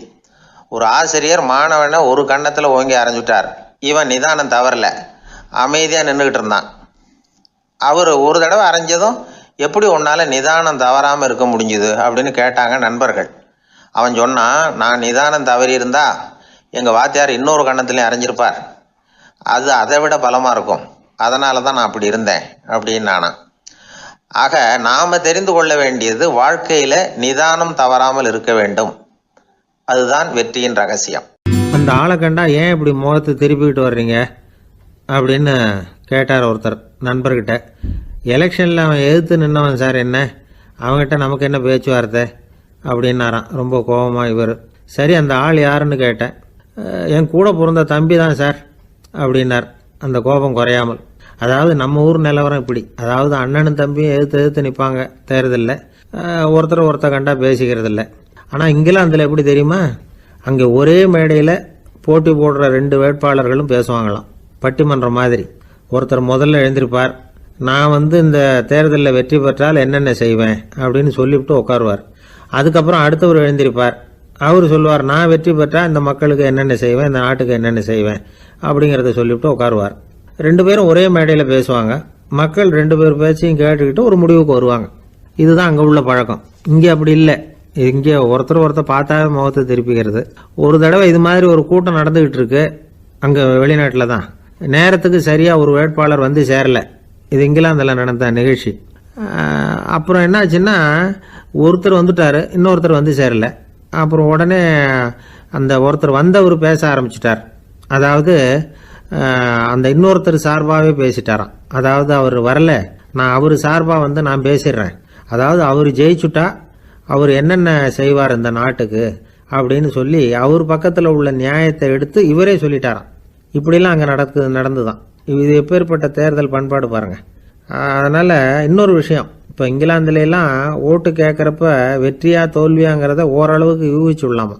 இப்போ ஒரு வேட்பாளர் ஒரு வீட்டுக்கு முன்னாடி போய் நின்று எனக்கு ஓட்டு போடுங்கன்னு கேட்குறாருன்னு வச்சுங்களேன், அதுக்கு என்ன பார்த்து செய்கிறோம், போயிட்டு வாங்க அப்படின்னு சில வீடுகளில் வாசலில் நின்னே சொல்லி அனுப்பிச்சிருவாங்களாம். வேறு சில வீடுகளில் எப்படின்னா, வேட்பாளரை வீட்டுக்குள்ளே கூப்பிட்டு காபி சாப்பிட சொல்லி உபசரித்து அதுக்கப்புறம் அனுப்பி வைக்கிறது வழக்கமாக. இதில் எந்த வீட்டு ஓட்டு நிச்சயம் தெரியுமா? வாசலில் நின்று வழி அனுப்பி வச்சுட்றாங்க பாருங்க, அவங்க ஓட்டு நிச்சயம். உள்ளே கூப்பிட்டு காப்பி கொடுத்து அனுப்புகிறாங்க பாருங்க, அவங்க ஓட்டு நிச்சயம் இல்லையா? சரி, அப்புறம் ஏன் அந்த உபசரிப்பு அப்படின்னு கேட்டால் அதுக்கு ஒரு காரணத்தை சொல்கிறாங்க. அதாவது அது ஒரு அனுதாபத்தை தெரிவிக்கிற முறையா. ஐயோ பாவம், நாம் இவருக்கு ஓட்டு தான் போட போகிறதில்ல, எதையாவது செய்வோம், காப்பியாவது சாப்பிட்டு போகட்டும் அப்படிங்கிற எண்ணமா. இப்படி அந்த ஒரு பழக்கம். ஆக அந்த ஊரில் நிறைய காப்பி சாப்பிட்ணும்னு ஒருத்தர் ஆசைப்பட்டால் தேர்தலில் தோற்று போகிறதுக்கு தயாராக இருக்கணும். ஒரு சமயம் ஒரு ஊரில் தேர்தல் நடந்துதான். ஒரு தொகுதியில் நின்று தோற்று போன ஒருத்தர் கையில் ஒரு துப்பாக்கியோட ஊருக்குள்ளே சுற்றிக்கிட்டு இருந்தாராம். ஒரு போலீஸ்காரர் அவரை பார்த்துட்டு சந்தேகப்பட்டிருக்கார். அதனால் அவரை தடுத்து நிறுத்தி, என்ன இது துப்பாக்கியோட சுற்றுறீங்களேன்னு விசாரிச்சிருக்கார். இதுக்கு அவர் சொன்னாராம், சார், இந்த தொகுதியில் மொத்தம் 1,00,000 வாக்காளர்கள், அதில் எனக்கு 10,000 பேர் மட்டும்தான் எனக்கு ஓட்டு போட்டிருக்கிறாங்க. அப்படின்னா எனக்கு வேண்டாதவங்க இந்த தொகுதியில் 90,000 பேர் இருக்கிறாங்கன்னு அர்த்தம். இப்படி ஒரு சூழ்நிலையில் நான் என்னுடைய பாதுகாப்புக்கு ஆயுதம் இல்லாமல் நடமாடலாமா அப்படின்னு கேட்டாராம். எவ்வளவு எச்சரிக்கை பாருங்க. நம்ம ஊரில் சில பேர் ஓட்டு கேட்குற விதமே தனி. ஒருத்தர் ரொம்ப சாமர்த்தியமாக ஓட்டு கேட்பாராம். அவர் எப்படின்னா, ஒரு வீட்டுக்கு போகிறாருன்னு வச்சுங்களேன், அந்த நேரம் அந்த வீட்டுக்காரரு என்ன செஞ்சுக்கிட்டு இருக்கிறாரோ அதே வேலையை இவரும் கொஞ்ச நேரம் செய்வாராம், அவருக்கு ஒத்தாசையா. அதுக்கப்புறம் மெதுவாக பேச்சு கொடுப்பார், ஓட்டு கேட்பார், இது மாதிரி எலெக்ஷனில் நிற்கிறேன் கவனிக்கணும்னு. அது மாதிரி ஒரு தடவை அவர் போனப்போ அங்கே அவர் என்ன பண்ணிகிட்டு இருக்காரு, வீட்டுக்கு பின்னாடி மாட்டு கொட்டையில் பால் கறந்துக்கிட்டு இருக்கார் ஒரு பசுமாட்டுக்கிட்ட. அந்த வீட்டில் இவர் ஓட்டு கேட்க போனவர் இவர் ஓடி போய் இன்னொரு சொம்பை எடுத்துக்கிட்டு அதே மாட்டுக்கு இன்னொரு பக்கம் போய் உட்காந்துக்கிட்டு இவரும் பால் கறக்க ஆரம்பிச்சிட்டார். எதிர உட்காந்துட்டு இருக்காரு இவர் இந்த பக்கம் உட்காந்துருக்கார். கீழே கொஞ்சம் குனிஞ்சு பார்த்தா ஒருத்தர் முகத்தை ஒருத்தர் பார்க்கலாம். கொஞ்ச நேரம் ஆனதுக்கப்புறம் இவர் மெதுவாக அவர்கிட்ட பேச்சு கொடுத்தாராம். இது மாதிரி நான் எலெக்ஷனில் நிற்கிறேன், நீங்கள் ஓட்டு போடணும், அதுக்காக தான் வந்தேன்னாராம். அது முடியாதுங்களேன்னாராம் அவர். ஏன்னு கேட்டிருக்கார். நான் இந்த வீட்டுக்காரன் இல்லை, நானும் உன்ன மாதிரி ஓட்டு கேட்க வந்தவன் தான் அப்படின்னாராம் அவர். ஒரே ஒரு ஊரில் ஒரு ராஜா இருந்தாராம். அவர் நிறைய சம்பாதிக்கணும்னு திட்டம் போட்டார். தனக்காக சம்பாதிக்கணும்னு நினைக்கல, தன்னுடைய நாட்டுக்காக சம்பாதிக்கணும் அப்படின்னு நினைச்சார். அரசாங்க கருவூலத்தில் கையிருப்பு குறைச்சலாக இருந்தது. மக்கள்கிட்ட வரி விதிச்சாகணும், வேற வழி இல்லை. ஆனாலும் அந்த ராஜா மக்கள் கஷ்டப்படக்கூடாது அப்படின்னு நினைக்கிறவர். மக்கள் வரியையும் கட்டணும், அதே நேரத்தில் அவங்க சிரமப்படவும் கூடாது. இதுக்கு தகுந்த மாதிரி ஒரு திட்டம் போட்டார். அது பிரகாரம் என்ன பண்ணார்னா, அந்த நாட்டில் ஒரு 3 பெரிய குளங்களை தோண்டினார். அது நிறைய தண்ணீரை நிரப்புனார். அதுக்கப்புறம் எங்கேயோ தேடி பிடிச்சி 3 விதமான மீன்களை கொண்டுகிட்டு வந்தார். அந்த 3 குளங்கள்லையும் விட்டார். அதை ஒவ்வொரு குளத்துலேயும் ஒவ்வொரு விதமான மீன்கள். அந்த மீன்களுக்கு அபூர்வமான ஒரு சக்தி உண்டு. அது எப்படின்னா, அந்த குளத்தில் குளிக்க வர்றவங்களுக்கு அந்த மீன்கள் கடிக்கும் பொழுது வலி ஏற்படுறதில்ல. அதுக்கு பதிலாக மகிழ்ச்சி நிறைந்த ஒரு இனிமையான உணர்வை அவங்க அனுபவிச்சாங்க. அது எப்படின்னா, இந்த முதல் குளத்தில் இருந்த மீன்களால் கடிக்கப்படும் பொழுது ஒரு விதமான இன்ப மயக்கத்தில் திளைச்சிருக்கிறது மாதிரி உணர்வு. இந்த 2வது குளம் இருக்க, அதில் இருக்கிற மீன் கடிச்சதுன்னு வைங்க, மக்களுக்கு எப்படி இருக்கும்னா, கால்களே தரையில் படாமல் அப்படியே ஆகாயத்தில் மிதக்கிறது மாதிரி ஒரு உணர்வு. அதை அனுபவிக்கிறாங்க. 3வது குளத்தில் இருக்கிற மீன் கடிச்சதுன்னா அவங்கெல்லாம் அப்படியே கோடீஸ்வரராக மாறிட்டதாக ஒரு உணர்வு. அதை அவங்களால அனுபவிக்க முடியுது. இப்படி ஒரு அபூர்வமான மீன் அது, அந்த 3 வகை. இப்படி இருந்தால் மக்கள் அந்த குளங்கள் குளிக்கிறதுக்கு ஆசைப்படாமல் இருப்பாங்களா? அதனால் கூட்டம் கூட்டமாக அலமோத ஆரம்பிச்சிட்டாங்க. ஒவ்வொரு குளத்தின் கரையிலேயும் கியூ வரிசையில் நிற்க ஆரம்பிச்சிட்டாங்க. அந்த நாட்டு மன்னர் என்ன பண்ணார்னா, ஒவ்வொரு குளத்தங்கரையிலையும் ஒரு ராஜாங்க அதிகாரியை உட்கார வச்சார். டிக்கெட்டை அடித்து கொடுத்தார். குளிக்க வர்றவங்க கிட்ட ஒரு குறிப்பிட்ட தொகையை கட்டணமாக வசூலிக்க ஆரம்பித்தார். அவ்வளவுதான். அரசாங்க கருவூலம் நிரம்ப ஆரம்பிச்சுட்டுது. ராஜாங்கத்துக்கு தேவையான பணம் கிடைச்சிட்டுது. இது ஒரு கதை. இதை பற்றி என்ன நினைக்கிறீங்க? அதாவது மக்களுக்கு சுமை தெரியாமலே வரி வசூல் பண்ணுறது நல்லது தானே அப்படின்னு நினைப்பீங்க. ஆனால் இன்றைக்கும் உலகத்தில் பல அரசாங்கங்கள் இதே மாதிரி 3 குளங்களை வெட்டி வச்சிருக்குது. மக்களும் அதில் குளிச்சுக்கிட்டு தான் இருக்கிறாங்க. அது எப்படிங்கிறீங்களா? அந்த முதல் குளம் தான் சினிமா தியேட்டர். அதில் குளிக்கிறவங்க தான் ஒரு விதமான இன்ப மயக்கத்தில் திளைச்சிருக்கிறது மாதிரியான உணர்வை அனுபவிக்கிறவங்க. 2வது குளம் தான் சாராய கடை. இந்த குளத்தில் குளிக்கிறவங்க தான் கால்களே தரையில் படாமல் ஆகாயத்தில் மிதக்கிறது மாதிரி உணர்வை அனுபவிக்கிறவங்க. 3வது குளம் லாட்ரி டிக்கெட். இதில் குளிக்கிறவங்க தாங்கள் அப்படியே கோடீஸ்வரர்களாக மாறினது மாதிரி ஒரு உணர்வு, அதை அனுபவிக்கிறவங்க. இன்றைக்கி பல நாடுகள் இந்த குளங்களை பயன்படுத்திக்கிட்டு தான் வராங்க. ஒரு பூவில் வண்டு உட்காருது, அதில் இருக்கிற தேனை வண்டு எடுக்குது. இந்த சமயத்தில் அந்த பூவுக்கு வலிக்குமா? அதுக்கு வலிக்கிறது இல்லை. அந்த பூவோட மலர்ச்சியும் வளர்ச்சியும் குன்றி போகிறதும் கிடையாது. ஒரு ராஜா மக்கள்கிட்ட வரி வசூல் பண்ணும் பொழுது மக்களுக்கு சிரமமும் தெரியக்கூடாது, அதே நேரத்தை அதனால் அவங்க வாழ்க்கையும் கெட்டு போயிடக்கூடாது. அது மாதிரி வரி வசூல் பண்ணணுமா. இது காளிதாசனின் ரகுவம்சத்தில் காணப்படுகிற ஒரு கருத்து. ஒரு சின்ன குழந்தை தவறுதலாக ஒரு 25 காசு நாணயத்தை மூழ்கி விட்டுது. காசு வயத்துக்குள்ளே போயிட்டுது. அந்த குழந்தையோட தாய் உடனே குழந்தைய தூக்கிட்டு ஆஸ்பத்திரிக்கு புறப்பட்டாங்க. அப்போ அந்த பக்கமாக ஒருத்தர் வந்தார் தெருவில். என்ன விவரம்னு கேட்டார். இவங்க சொன்னாங்க, குழந்தை காசை முழுங்கிட்டுது, அதுதான் அவசரமாக ஆஸ்பத்திரிக்கு தூக்கிட்டு ஓடுறேன் அப்படின்னாங்க. அவர் வந்தவர் சொன்னார், கவலைப்படாதம்மா, உடனே இப்படி கொடுங்க குழந்தைய அப்படின்னு கையில் வாங்கினார். ஒரு கையில் அந்த குழந்தையோட கால் ரெண்டையும் பிடிச்சி தலைகீழாக தூக்கி பிடிச்சார். இன்னொரு கையால் அந்த குழந்தையோட வயத்தில் குறிப்பாக ஒரு இடத்துல அப்படியே தேடி அந்த சுட்டு விரலால் ஒரு இடத்துல பொட்டுன்னு தட்டினார். உடனே காசு அந்த குழந்தையோட வாய் வழியாக வெளியில் விழுந்துட்டுது. காசை எடுத்துக்கிட்டு இருந்தாங்கம்மா உங்கள் குழந்தை அப்படின்னார்.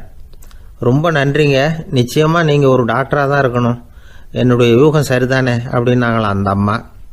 அதுக்கு அவர், இல்லைங்க, நான் ஒரு இன்கம் டேக்ஸ் ஆஃபீஸர், வருமான வரி அதிகாரி அப்படின்னு சொல்லிவிட்டு போனாராம். ஒரு ஆள் இருந்தார், விலங்குகள் பேரில் அவருக்கு ரொம்பவும் பிரியம். அதனால் தன்னுடைய வீட்டில் ஒரு நாயை வளர்த்தார். அதே மாதிரி கழுதையையும் வளர்த்தார். அந்த கழுதை அவர் வீட்டு கொல்லை பக்கத்தில் நின்றுக்கிட்டு இருக்கும். ஏதாவது பொதி சுமக்கிற வேலை இருந்ததுன்னா அதை கவனிச்சிக்கும். அந்த நாய் வீட்டுக்குள்ளே இருக்கும். நாய்க்கு அந்த வீட்டில் ராஜ உபசாரம் தான். அதுக்கு அந்த வீட்டில் ஏகப்பட்ட மரியாதை. குளிக்கிறதுக்கு தனியாக சோப்பு, 2 வேளையும் பால், பிஸ்கட்டு, மத்தியானம் சாப்பாடு. அதுக்கு ஏதாவது உடம்பு சரியில்லைன்னா உடனே ஆஸ்பத்திரி வைத்தியம். ரொம்ப கொடுத்து வச்ச நாய். அந்த வீட்டு தலைவர் வெளியில் அப்படியே நடைப்பயிற்சி போனால் கூடவே இதுவும் போகும். அவர் மட்டும் தனியாக எங்கேயாவது வெளியில் போயிட்டு வந்தால் வீட்டுக்கு வந்த உடனே அந்த நாய் அவர்கிட்ட ஓடி வரும். அப்படியே எழும்பி முன்னங்கால் 2ஐயும் அவர் தோள் மேலே போட்டுக்கும். அவர் சிரிச்சுக்கிட்டே அது தலையில் செல்லமாக தட்டுவார். அவர் ஈசி சேரில் சாஞ்சிக்கிட்டு டிவி பார்ப்பார், பேப்பர் படிப்பார். அப்போலாம் அந்த நாய் அவருடைய காலடியில் படுத்துக்கும். அப்போ கூட அவர் தலையை செல்லமாக தடவி கொடுப்பார். அந்த நாய் படுக்கிறதுக்குன்னே ஒரு மெத்தை, சில சமயம் அது அங்கே இருக்கிற மேஜை நாற்காலி மேலே கூட ஏறி விளையாடும், சோபாவில் ஏறி உட்காந்துக்கும். இவ்வளவு செல்வாக்காக வளர்ந்தது அந்த நாய். இதையெல்லாம் அந்த கழுதை பார்த்துக்கிட்டே இருக்குது கொல்லை பக்கத்தில் இருந்து. பார்த்துட்டு அது யோசிக்க ஆரம்பிச்சுதான், என்ன இது, இந்த வீட்டில் நாம தான் கழுதையாக உழைக்கிறோம், பொதி சுமக்கிறோம், நமக்கு ஒரு நல்ல சாப்பாடு கிடையாது, படுக்கை கிடையாது, ஒரு நாளாவது நம்ம தலையையோ முதுகையோ தடவி கொடுத்தது கிடையாது. ஆனால் அந்த நாய் இந்த வீட்டுக்காக ஒரு துரும்ப கூட அசைச்சதில்லை. அதை போய் இந்த வீட்டில் உள்ளவங்க இப்படி தலையில் வச்சு தாங்குறாங்களே அப்படின்னு யோசிச்சுதான் அந்த கழுதை. ரொம்ப நேரம் யோசிச்சுவிட்டு அதுக்கப்புறம் ஒரு முடிவுக்கு வந்திருக்குது. சரி, இனிமேல் நாமளும் அந்த நாய் மாதிரியே நடந்து பார்ப்போம், அது மாதிரியே பிஹேவ் பண்ணுவோம், அப்போவாவது நமக்கும் அந்த மரியாதை கிடைக்குதா பார்க்கலாம் அப்படின்னு ஒரு திட்டம் போட்டுது மனசுக்குள்ள. உடனே அந்த திட்டத்தை செயல்படுத்தவும் ஆரம்பிச்சுது. அதாவது அந்த வீட்டில் அந்த நாய் என்னென்ன செய்யுதோ அதையெல்லாம் இதுவும் செய்ய ஆரம்பிச்சுட்டுது. அந்த வீட்டு எஜமான் எங்கேயோ வெளியில் சுற்றிவிட்டு ரொம்ப அசந்து போய் வீட்டுக்கு திரும்பி வந்துக்கிட்டு இருந்தான். உடனே இந்த கழுதை என்ன பண்ணுச்சு தெரியுமா, அவங்ககிட்ட ஓடி போச்சு. ஓடி போய் அந்த நாய் என்ன பண்ணுமோ அது மாதிரியே பண்ணிச்சு. அதாவது அந்த ஆள் தோள் மேலே தன்னுடைய முன்னங்கால் 2ஐயும் தூக்கி போட்டுவிடுது. அந்த ஆள் பயந்து போயிட்டான். அவனுக்கு ஒன்றும் புரியல, இது ஏன் இப்படி பண்ணுதுன்னு கொஞ்சம் ஒதுங்கி நின்னான். இது அவனை சுற்றி சுற்றி வருது, நாய் மாதிரி வாழை ஆட்டிக்கிட்டே சுற்றி சுற்றி வருது கழுதை. அவன் கிடுகிடுன்னு வீட்டுக்குள்ளே ஓடினான். இதுவும் பின்னாடியே ஓடிச்சு. அங்கே போய் நாய் மாதிரியே மேஜை நாற்காலி மேலே ஏறி குதித்து விளையாட ஆரம்பிச்சுட்டுது. சோபாவில் ஏறி உட்காருது. மேஜையில் இருந்த சாமான்லாம் கீழே விழுந்து உடையுது. கழுதை மேஜை மேலே ஏறி குதிச்சா என்னத்துக்கு ஆகும்? அந்த ஆள் பார்த்தான், சரி இந்த கழுதைக்கு என்னமோ ஆயிட்டுது அப்படின்னு முடிவு பண்ணான். ஒரு நல்ல கயிறாக பார்த்து கொண்டான்னா அது கால்லையும் கழுத்துலையும் கட்டினான். தரன்னு இழுத்துட்டு போனான்.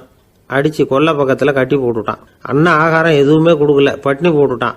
இப்போ அந்த கழுதை யோசனை பண்ணி பார்க்குதான், என்ன இது, நம்ம எஜமானுக்கு இன்னைக்கு என்ன ஆயிட்டுது இப்படி? அந்த நாய் பழகிறது மாதிரி தானே நாமளும் பழகணும். ஆனால் இந்த மனுஷன் நாயை அடிக்கலை, ஆனால் நம்மளை அடிக்கிறான். இப்படி கொண்டாந்து கட்டி போட்டானே, என்ன காரணமாக இருக்கும் அப்படின்னு யோசனை பண்ண ஆரம்பிச்சுட்டு தான் அந்த கழுதை. எதுக்கு இந்த கதைன்னா, இது மாதிரியே நாம கூட சில சமயம் யோசிக்கிறது உண்டாம். இயல்புலேருந்து மாறி நடக்க ஆரம்பிச்சிட்டோம்னா பல சமயங்களில் இப்படி யோசிக்கிறது மாதிரி தான் ஆகிடும். அதனால தான் ஒரு மனுஷன் எப்படி நடந்துக்கணுமோ அப்படி நடந்துக்கிட்டால் தான் நமக்கு மரியாதை. வெறி நாய் கடிச்சுட்டா மனுஷன் அது மாதிரியே ஆகிடுறான். பார்த்தீங்களா, அவனோட இயல்பு மாறி போடுது. ஒருத்தனை பார்த்து இன்னொருத்தன் கேட்டானா, வெறி நாய் ஒன்று உன்னை கடிச்சுட்டா நீ என்ன பண்ணுவே அப்படின்னு கேட்டிருக்கான். நான் உடனே பேப்பரும் பேனாவும் கேட்பேன் நானா இவன். ஏன் உயில் எழுதுறதுக்கான்னு கேட்டிருக்கான் அவன். இல்லை, நான் யாரையெல்லாம் கடிக்கணும்னு ஒரு லிஸ்ட்டு தயார் பண்ணணும்ல, அதுக்காக அப்படின்னு நான். குடும்பத்தில் அப்படிலாம் இருந்து சமாளிக்கிறாங்க. குடும்பத்தில் ஒருத்தர் அனுசரிப்பு தன்மைங்கிறது ரொம்ப அவசியம். கணவன் மனைவின்னா அனுசரித்து போகணும்னு சொல்லுவாங்க. அதாவது ஒரு கணவன் அதுக்காக தான் அந்த காலத்துலலாம் ஒரு வீட்டுக்கு மாப்பிள்ளை தேடுறதுங்கிறது ஒரு பெரிய குடும்பத்தை நிர்வகிக்கிற அளவுக்கு ஒரு கணவனாக வரக்கூடிய எப்படி இருக்கணும் அப்படின்னா, அந்த காலத்தில் புலி வேட்டைக்கு போகணும். ஒரு பொண்ணுக்கு மாப்பிள்ளை தேடுறதுன்னா நம்ம தமிழ் பழக்கம் என்னென்னா, காட்டுக்கு போய் ஒரு புலியை வேட்டையாடிட்டு வரணும். அந்த புலி பல்லு அல்லது நகத்தை கொண்டுட்டு வரணும் அந்த இளைஞன். அதை வீட்டில் கொடுப்பான். அதை தான் கட்டி அதை இதாக கட்டுவாங்க, மாலையாக போடுவாங்க, தாலியாக கட்டுவாங்க.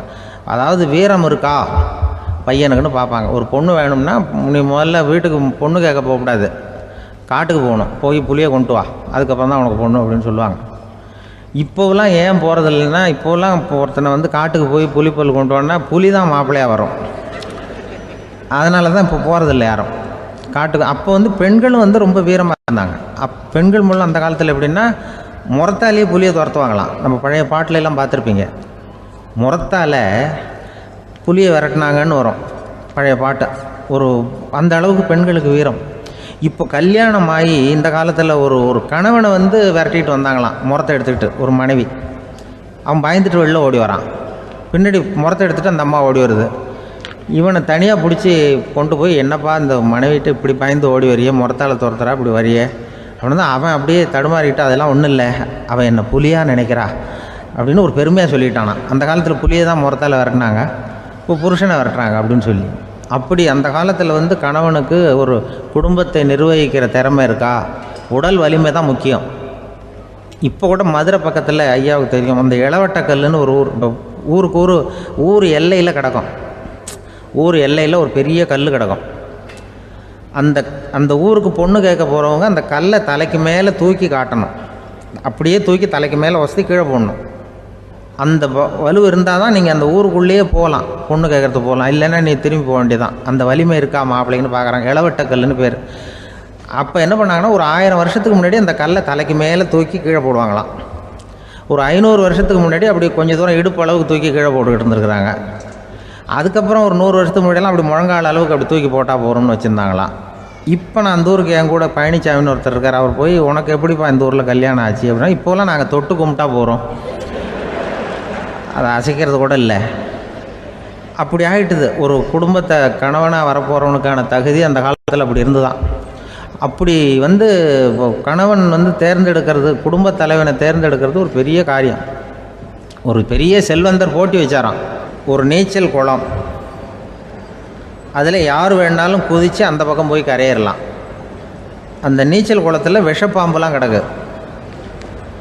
யார் துணிஞ்சி அந்த விஷப்பாம்பு இருக்கிற குளத்தில் குதித்து அந்த பக்கம் போய் கரையேறானோ அவனுக்கு ஒரு 100 ஏக்கர் நிலம் கொடுப்பேன்.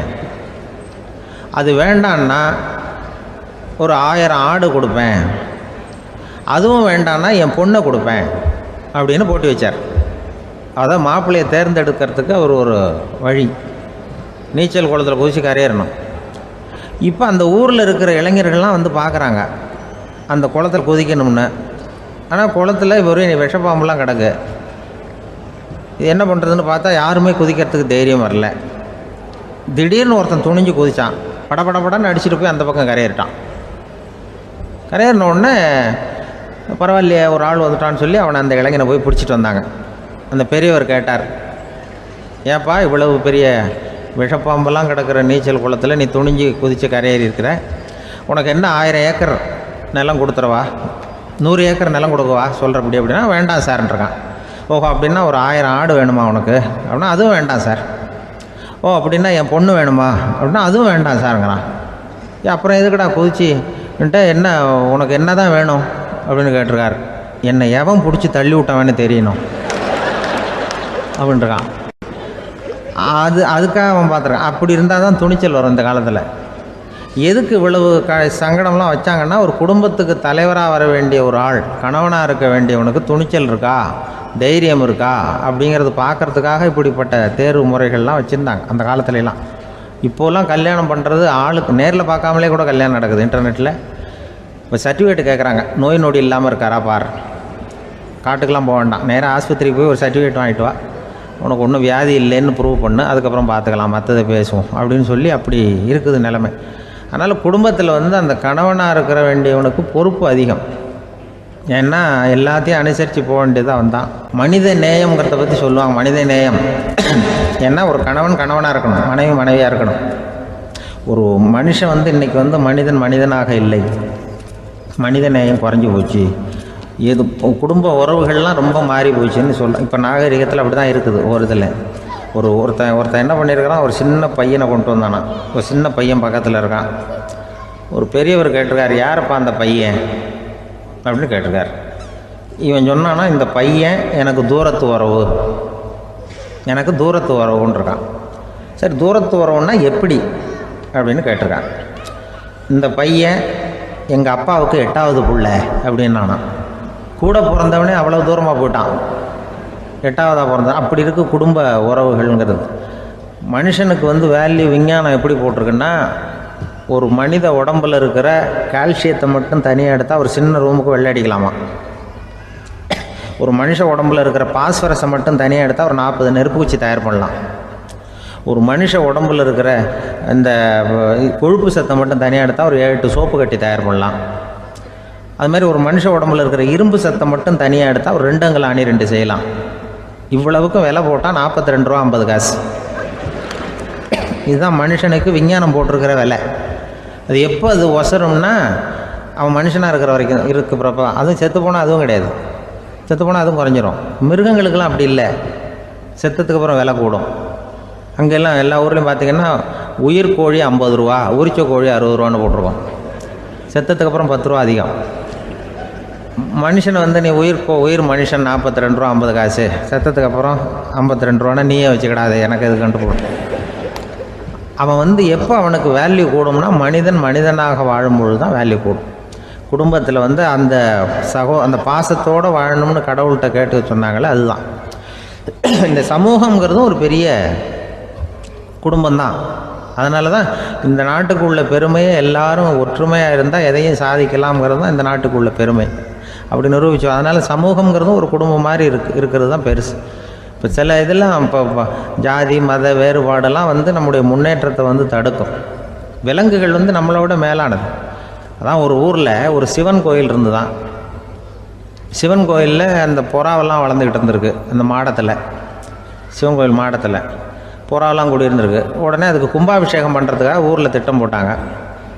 சிவன் கோயிலுக்கு வெள்ளடிக்க ஆரம்பித்தாங்க. வர்ணம் பூச ஆரம்பித்ததும் அதுக்கு சாரம் கட்டுவாங்கள்ல, அந்த குச்சியெல்லாம் வச்சு சாரம் கட்டுவாங்க. உடனே இந்த புறாவெல்லாம் என்ன பண்ணிச்சான், இனிமேல் நம்ம இங்கே வெள்ளை அடிக்கிறாங்க, கும்பாபிஷேகம் வருது, நம்ம இங்கே குடியிருக்க முடியாது, எதிர்த்தாப்புல எங்கே போகலான்னு பார்த்துருக்கு. இந்த உயரம் கோபுரத்தில் இருந்த புறாவெல்லாம் எதிர்த்தாப்புல ஒரு மாதா கோயில் இருந்திருக்கு, சர்ச்சு. அங்கே சில மாடங்களில் புறாவெல்லாம் இருக்குது, சில மாடம் இருக்குது. உடனே நம்மளாம் அங்கே போய்டும் கொஞ்சம் காலத்துக்குன்னு எல்லாம் புறப்பட்டு இந்த மாதா கோயிலுக்கு போயிடுது.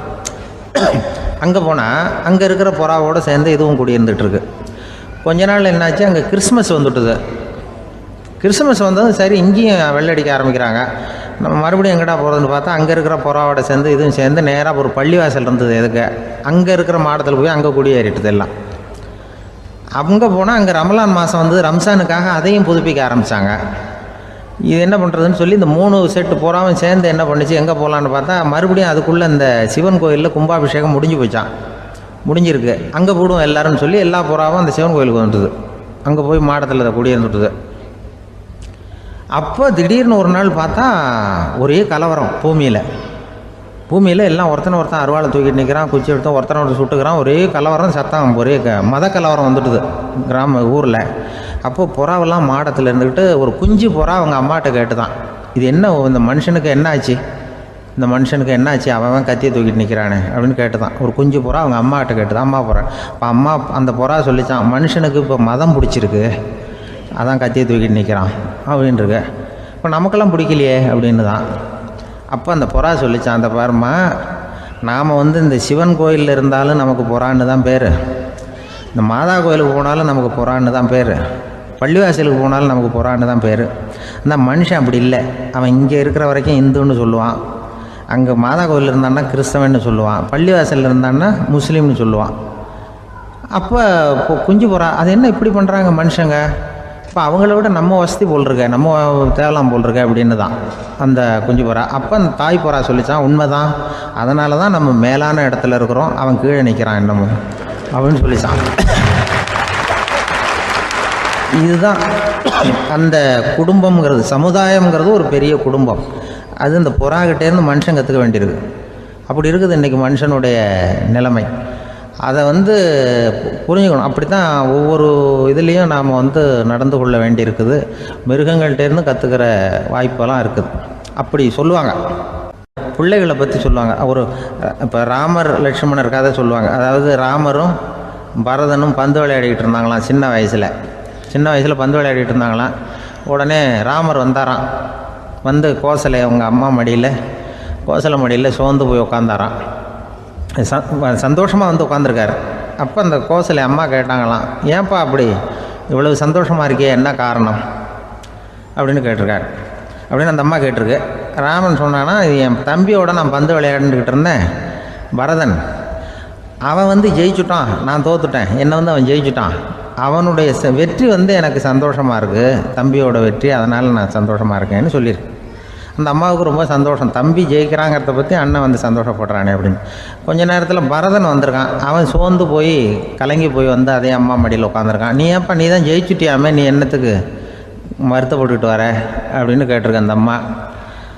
அப்போ பரதன் சொன்னானா, நான் ஜெயிக்கணுங்கிறதுக்காக அண்ணன் விட்டு கொடுத்தாரு, தோத்துட்டாரு, அதனால் எனக்கு வருத்தமாக இருக்குது, உண்மையில் அவர் தான் ஜெயிச்சிருக்க வேண்டியது, எனக்காக விட்டு கொடுத்தாரு அண்ணன், அதனால் நான் வருத்தப்படுறேன்னா. அப்போ அந்த அம்மா சொல்லிச்சான், இப்படி தான் தம்பியினுடைய வெற்றி அண்ணனை சந்தோஷப்படுத்துது, அண்ணனுடைய தோல்வி தம்பியை வருத்தப்பட வைக்குது, இப்படி தான் இருக்கணும் அண்ணன் தம்பின்னா, அப்படி தான் குடும்பத்தில் இருக்கணும்னு சொல்லி அந்த அம்மா சொன்னதாக சொல்லுவாங்க ராமாயண கதை. அதே போல் இப்போ இதில் வரும், நபிகள் நாயகத்தினுடைய பேரர்கள் பாத்திமாவனுடைய பிள்ளைகள் 2 பேர், ஹசன் ஹுசைன் 2 பேர் நபிகள் நாயகத்தினுடைய பேரன்மார்கள்.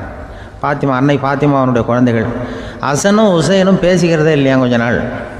இந்த அம்மாவுக்கு அதை பார்க்குறாங்க, ஏதோ அண்ணன் தம்பிக்குள்ளே ஏதோ தகராறு போல் இருக்கு, ஏன் பேசிக்க மாட்டேங்கிறாங்க அப்படின்னு சொல்லி அந்த பிள்ளைகளை கூப்பிட்டு வச்சு அந்த அம்மா புத்தி சொல்லிச்சான். இந்த பாருப்பா, நீ அண்ணன் தம்பிக்குள்ளே இது மாதிரி இருக்கக்கூடாது, உங்கள் பாட்டனார் ஒரு புத்திமதி சொல்லியிருக்காரு, உனக்கு தெரியுமா, ஒரு முஸ்லீம் இன்னொரு முஸ்லீமோடு 3 நாட்களுக்கு மேல் பேசாமல் இருந்தால் அது அவனை கொலை செய்வதற்கு ஒப்பாகும் அப்படின்னு நபிகள் நாயகம் சொல்லியிருக்கார், தெரியுமா உனக்குன்னு அந்த அம்மா சொல்லிச்சான்.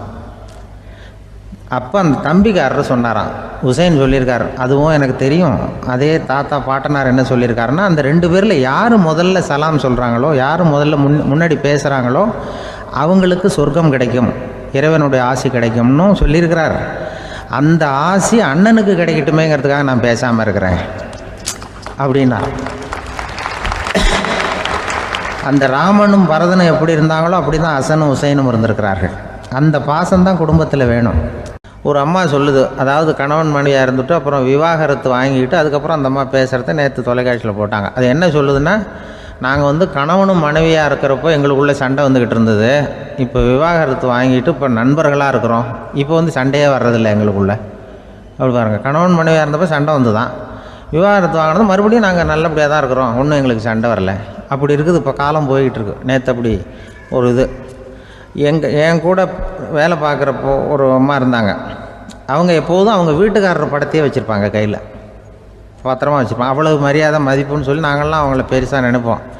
இது எதுக்குமா அவங்க வீட்டுக்காரர் படத்தை பத்திரமா இல்லை கையிலேயே வச்சுருக்கீங்களே, ஆஃபீஸுக்கெல்லாம் எடுத்துகிட்டு வச்சு அடிக்கடி எடுத்து பார்த்துக்குவாங்க. அவ்வளவு பிரியமாக அவங்க வீட்டுக்காரர் இல்லை. ஆமாம், எனக்கு ஏதாவது பிரச்சனை வந்துவிடுதுன்னா உடனே எங்கள் வீட்டுக்காரர் படத்தை எடுத்து பார்ப்பேன். பரவாயில்ல, இப்படி ஒரு இதாக, ஆமாம் இதை பார்த்துட்டு நினச்சிக்குவேன், இதை விட பிரச்சனை வேறு என்ன இருந்துட போகுது உலகத்தில் அப்படின்னு நினச்சிக்குவேன். உடனே எனக்கு எல்லாம் போயிடும் அப்படின்ட்டு தான். அப்படி ஒரு அம்மா இருந்தாங்க, இப்போவும் இருக்காங்க, வேலை பார்த்துக்கிட்டு இருக்காங்க. அப்படிலாம் இங்கே இருக்கிற தாய்மார்கள் பெண்கள் யாராவது அப்படி கூட பண்ணலாம். எப்போதுமே உங்கள் வீட்டுக்காரர் படத்தை கையில் வச்சுக்கோங்க. அது ஒரு யோசனை, குடும்பம் குதூகலமாக இருக்கிறதுக்கு அது ஒரு யோசனை. அதே மாதிரி இவங்களும் அவங்க படத்தை வச்சுக்கலாம். வச்சுக்கிட்டு பிரச்சனை வரும்பொழுது பார்த்துக்கணும், இதை விட நமக்கு என்ன வந்துட போகுது பெருசாக அப்படின்னு. அப்படி தான் இருக்கணும். குடும்பம் நல்லபடியாக இருக்கணும்னா அதுக்கு இப்போ சொல்லுவாங்க, கடவுளே ஒரு வீட்டு கணவன் வீட்டு தலைவர் கனவுல வந்தாராம். கடவுள் இது மாதிரி உன்னை விட்டுட்டு உங்கள் குடும்பத்தை உன்னையெல்லாம் விட்டுட்டு போக போகிறேன்னா, அதனால் ஏதாவது வரம் வேணும்னா கேட்டு போய் வாங்கிக்கோ அப்படின்னு கடவுள் சொன்னாராம் அந்த குடும்ப தலைவர்கிட்ட. அவருக்கு என்ன கேட்குறதுன்னு புரியல. கடவுள் விட்டுட்டு போகிறேங்கிறார், ஏதாவது வரம் கேட்டுக்கோ அப்படின்னு. நம்ம என்ன பண்ணுறது, என்ன கேட்குறதுன்னு ஒன்றும் புரியல. குழம்பிக்கிட்டு இருந்தான் அந்த ஆள் கனவில். இப்போ கடவுள் சொன்னாராம், சரி நீ ரொம்ப குழப்பமாக இருக்க, நாளைக்கு மறுபடியும் உன் கனவில் வரேன், அதுக்குள்ளே நீ முடிவு பண்ணி வை, உனக்கு என்ன வரம் வேணுமோ கேட்டு வாங்கிக்கோ, உனக்கு வரம் கொடுத்துட்டு நான் போயிடுறேன், உன்னை விட்டுட்டு போகிறதா நான் முடிவு பண்ணிட்டேன் அப்படின்ட்டுருக்காரு கடவுள். சரி ஒரு நாள் அவகாசம் கொடுங்க, நாளைக்கு நான் அதுக்குள்ளே முடிவு பண்ணி வைக்கிறேன்ட்டு அவர் வந்தார். மறுநாள் முழிச்சுக்கிட்டு மனைவி மகன் மக்கள் எல்லோரையும் கூப்பிட்டார், குடும்பத்தில் எல்லாரையும். இப்படி வாங்க, இது மாதிரி நேற்று கனவுல வந்தார் கடவுள், நம்மளை விட்டுட்டு போக போகிறாராம், என்ன வரம் வேணும்னு கேட்டு வாங்கிங்கோ அப்படின்னு போய் சொல்லிட்டார். என்ன கேட்குறதுன்னா அப்படின்னு அந்த கணவன் கேட்குறான். இந்த மனைவி சொல்கிறாங்க, என் உடம்பு பூரா நகையாக இருக்கணும் அப்படின்னு கேளு அப்படின்ட்டுருக்கு. அதுக்குள்ளே அந்த ஒரு பொண்ணு ஓடி அப்படிலாம் கேட்காதப்பா கடவுள்கிட்ட, இப்போ இருக்கிற சொத்து எவ்வளோ இருக்கோ அதுபோல் இன்னொரு பங்கு வேணும்னு கேளு அப்படின்னு. அந்த பையன் அவன் வேறு சொன்னான், அவன் அது நமக்கு இது போல் ஒரு 10 பங்காவது வேணும், 2 பங்களா கார் வேணும் அப்படின்னு அவன் ஒரு லிஸ்ட்டை கொடுத்தான். இவர் என்ன கேட்குறதுன்னு முடிவு பண்ணுறதுக்குள்ள அங்கே வேலை செய்கிற அம்மா, ஒரு வயசான அம்மா வந்திருக்கு, வேலை செய்கிற அம்மா. அது சொல்லிச்சான் இவர்கிட்ட, தப்பாரு கடவுள்கிட்ட அப்படிலாம் கேட்காதப்பா, நாளைக்கு வரும்பொழுது என்ன வர வேணும்னா எங்கள் குடும்பத்தில் எல்லோரும் அன்பாக இருக்கணும், பாசமாக இருக்கணும்னு கேட்டு வாங்கிக்கோ வரத்தை. அன்பு பாசம் குடும்பத்தில் எப்போதும் நிலவணும்னு கேட்டு வாங்கிக்கோ, வேற எல்லாம் நம்ம பார்த்துக்கலான்னு அந்த பெரியம்மா சொல்லிச்சான். மறுநாள் அதே மாதிரி படுத்து தூங்கினார். கடவுள் கனவுல வந்தார். கேட்கும்பொழுது இவர் சொன்னாராம், ஐயா எனக்கு எங்கள் குடும்பத்தில் நாங்கள் கணவன் மனைவி புள்ள குட்டி எல்லாம் பாசமாக இருக்கணும், அன்பாக இருக்கணும், இதுதான் எங்களுக்கு வர வேணும் அப்படின்னு கேட்டாராம். இவர் கேட்டதும் கடவுள் தலையை சொரிய ஆரம்பிச்சிட்டாராம். ஏன் என்ன யோசிக்கிறீங்கன்னு கேட்டிருக்காரு. நீங்கள் அன்பாக பிரியமாக இருந்தீங்கன்னா அப்புறம் ஏன் நான் உங்களை விட்டுட்டு போக போகிறேன், நான் ஏற்கனவே இல்லைங்கிறதுனால தான் உங்களை விட்டு போகலாம்னு முடிவு பண்ணியிருந்தேன். இப்போ நீங்கள் ஏற்கனவே பாசமாக இருந்தீங்கன்னா நான் இனிமேல் போக மாட்டேன், அதனால் ஏன் முடிவும் மாற்றிக்க வேண்டியது தான், உங்கள் கூட தான் இருக்க போகிறேன்னாராம். இப்படி ஒரு கதை சொல்லுவாங்க. அதனால் ஒரு குடும்பத்தில் அந்தந்த உறவு முறைகள் சரியாக இருக்கிற வரைக்கும் எல்லாம் நல்லாயிருக்கும். அங்கே தான் இறைவன் வாழும் இல்லம்ங்கிறாங்களே, அதுதான் அதில் அந்த குடும்ப தலைவருங்கிறவர் கணவன் அப்படிங்கிறதுனால அவருக்கு தான் பொறுப்பு. அவருக்கு நிறைய சகிப்புத்தன்மை வேணும், கோபம் வரக்கூடாது, யார் என்ன சொன்னாலும் போகணும். சில கணவன்மார்கள் எது சொன்னாலும் மனைவி தட்டுறதில்லை. அங்கே போனால் போவாங்க, எதுக்கு போக சொல்கிறேன்னு கேட்குறதில்ல, போகிறது, இங்கே வான்னா வர்றது. திருவள்ளூர் மனைவி இருந்தாருன்னு சொல்கிறாங்கல்ல, அது மாதிரி.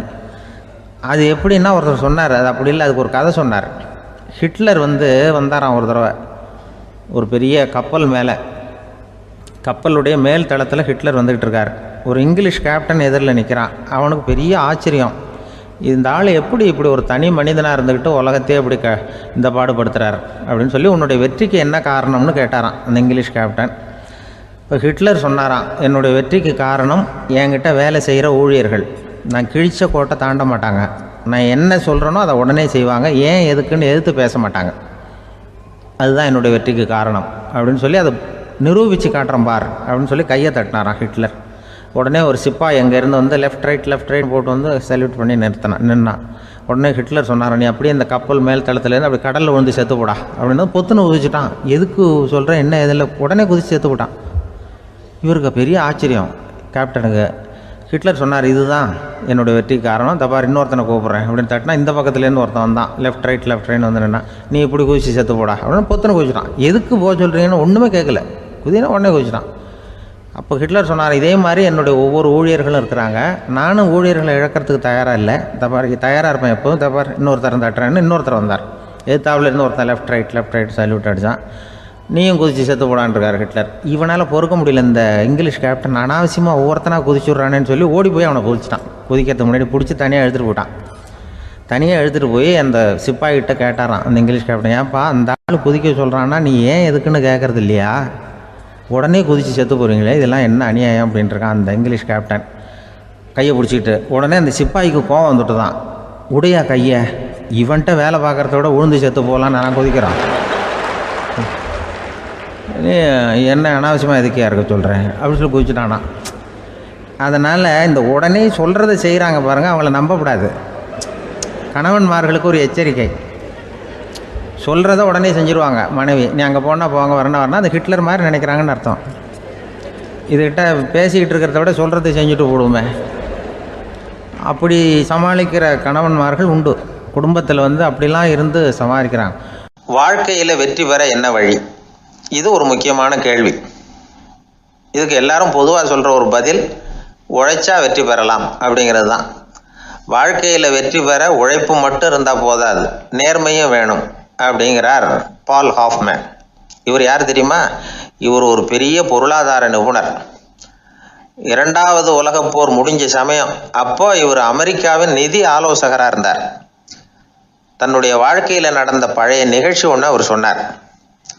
இளம் வயசில் படித்து முடித்ததும் அவர் வேலை தேடிக்கிட்டு இருந்தாராம். அப்போது ஒரு கால்நடை வைத்தியர்கிட்ட போய் வேலை கேட்டிருக்கார். இவர் அங்கே போன சமயத்தில் அந்த டாக்டர் தன்னுடைய பழைய கார் ஒன்றை விற்பனை செய்யறதுக்காக வேற ஒருத்தர்கிட்ட பேரம் பேசிக்கிட்டு இருந்தார். வாங்க வந்தவர் இவர்கிட்ட அந்த காரை பற்றின விவரம்லாம் கேட்டுக்கிட்டு இருந்தார். கார் நல்ல நிலைமையில் இருக்குமா அப்படிங்கிற கவலை அவருக்கு. எல்லா விவரங்களையும் கேட்டுக்கிட்டு அவர் கடைசியாக சொன்னார், டாக்டர், இந்த காரை நீங்களே என்னுடைய ஊருக்கு ஓட்டிகிட்டு வர வேண்டியது. கார் எந்த ரிப்பேரும் ஆகாமல் என்னுடைய ஊருக்கு சேர்ந்துட்டுதுன்னா அங்கேயே நான் பணம் கொடுத்து இந்த காரை வாங்கிக்கிறேன் அப்படின்னார். நம்ம கார் அவ்வளோ தூரத்துக்கு வழியில் எந்த கோளாறும் இல்லாமல் போய் சேருமா அப்படிங்கிற சந்தேகம் டாக்டருக்கு.